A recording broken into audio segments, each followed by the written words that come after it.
Fala rapaziada, calma aí, aqui. Fala rapaziada, tudo beleza? Aqui é o Samuel Up. E rapaziada, mano, hoje vai ser mais um edit, né, tropa? Que eu sei que vocês assistindo comentam. Não, tô brincando. É tropa, mano, eu preciso falar de uma coisa com vocês, tá ligado? Mano, tá vendo no vídeo da criatura, mano? Tipo, o vídeo do que deu 15 mil visualizações, 600 mil likes.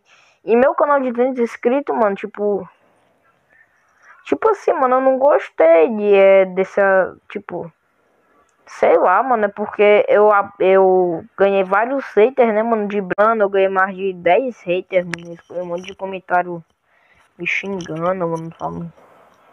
Mano, e por causa dessa violência, né, mano, desses teus comentários aí, mano, eu apaguei o vídeo, né.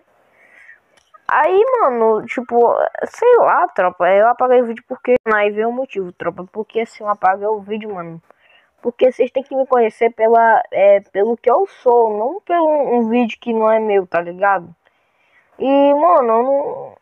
Tipo, eu postei o vídeo, mano, mó humildade, mano, tinha nem 50 inscritos naquela... Tinha 30 inscritos naquela época, mano. Eu pensei que era muito.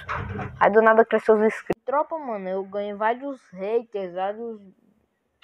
comentários absurdos, né, tropa? E é isso aí. Tropa, mano, meu objetivo naquela época, mano, era Free Fire e coisa. Eu fui um vídeo que nem era meu, mano. Eu copiei de um cara lá, mano. E eu ganhei visualização. E eu não gostei disso daí. Aí eu excluí o vídeo. Tamo junto. E fica com o edit aí, né, filho de... Jogando dedo pro alto, balançando. Jogando dedo pro alto, balançando.